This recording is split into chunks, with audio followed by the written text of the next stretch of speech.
प्राचीन भारत के इतिहास में एक ऐसा नाम है जो महज एक सलाहकार का नहीं बल्कि एक ऐसे वास्तुकार का है जिसने भारत के सबसे बड़े राजनीतिक बदलावों में से एक की नींव रखी थी। तो चलिए आज चाणक्य की दुनिया की गहराइयों में उतरते हैं। चाणक्य को समझने की शुरुआत उनके इसी विचार से करनी होगी। देखिए, ये एक लाइन उनके व्यक्तित्व के दो अलग अलग पहलुओं को सामने लाती है। एक तरफ तो वो एक बेहद चतुर और यथार्थवादी रणनीतिकार थे और दूसरी तरफ उनके लिए प्रजा का कल्याण सबसे ऊपर था। और यही विरोधाभास उन्हें इतना असाधारण बनाता है। हर बड़ी कहानी की एक शुरुआत होती है और चाणक्य की यात्रा की शुरुआत हुई एक गहरे अपमान से। लेकिन रुकिए, ये सिर्फ व्यक्तिगत बदले की कहानी नहीं है। ये कहानी है कि कैसे उस एक अपमान ने एक ऐसे संकल्प को जन्म दिया जिसने पूरे उपमहाद्वीप की किस्मत ही बदल कर रख दी। तो सोचिए, उस समय का भारत कैसा था। छोटे छोटे राज्यों में बटा हुआ और मगध में एक भ्रष्ट और अलोकप्रिय नंद वंश का शासन था। ऊपर से सिकंदर के हमले ने ये भी साफ कर दिया था कि देश बाहरी खतरों के लिए कितना कमजोर है। ऐसे में जब राजा ने भरे दरबार में चाणक्य का अपमान किया तो चाणक्य का मिशन सिर्फ व्यक्तिगत बदले से कहीं ज्यादा बड़ा हो गया। ये एक राष्ट्र निर्माण का संकल्प बन गया। अच्छा, प्रतिज्ञा तो ले ली, पर एक साम्राज्य बनाने के लिए सिर्फ एक अकेला इंसान काफी नहीं होता। चाणक्य को अपनी इस क्रांति का नेतृत्व करने के लिए एक चेहरे की जरूरत थी। तो उनका अगला कदम था एक ऐसे आदर्श व्यक्ति को ढूंढना और उसे एक सम्राट के रूप में ढालना। और यही कहानी में एंट्री होती है एक असाधारण नौजवान की, चंद्रगुप्त मौर्य। कहते हैं कि चाणक्य की पारखी नजरों ने उस युवक में छिपी हुई क्षमता को तुरंत पहचान लिया। उन्होंने चंद्रगुप्त को सिर्फ एक योद्धा के तौर पर नहीं बल्कि अपनी सोच को हकीकत में बदलने वाले एक माध्यम के तौर पर चुना।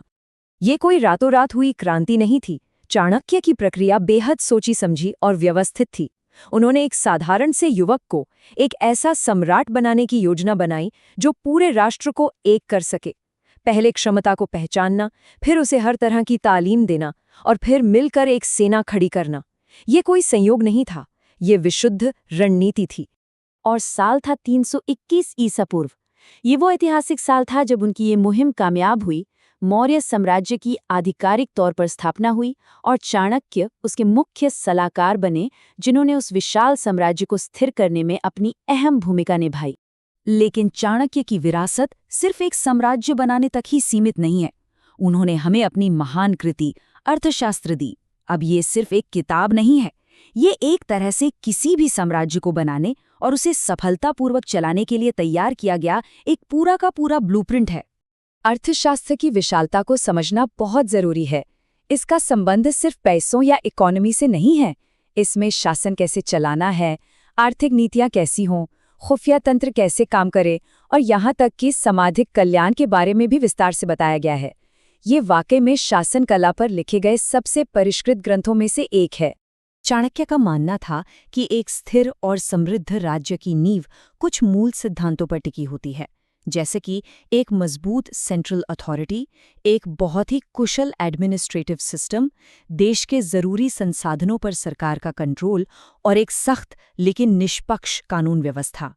ये सारी बातें आज भी किसी भी सफल देश के लिए उतनी ही जरूरी हैं। और अब बात करते हैं उस हिस्से की जिसके लिए चाणक्य सबसे ज्यादा जाने जाते हैं, उनकी रणनीति। उनके लिए खुफिया जानकारी और कूटनीति सबसे बड़े हथियार थे।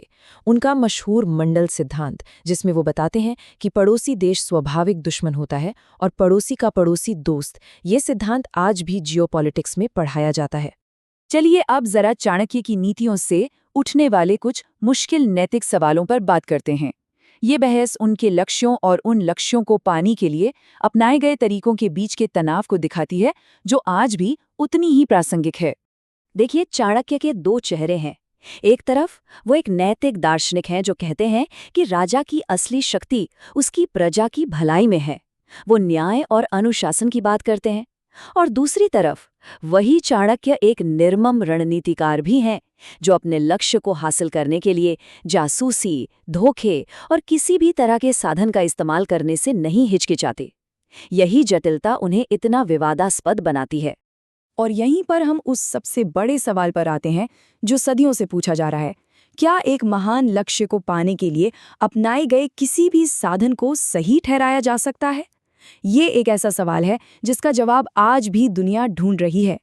आपको लग सकता है कि ये सब तो हजारों साल पुरानी बातें हैं, लेकिन सबसे हैरत की बात ये है कि चाणक्य के विचार और उनकी रणनीतियां आज की दुनिया में भी उतनी ही प्रासंगिक हैं। चलिए देखते हैं कैसे।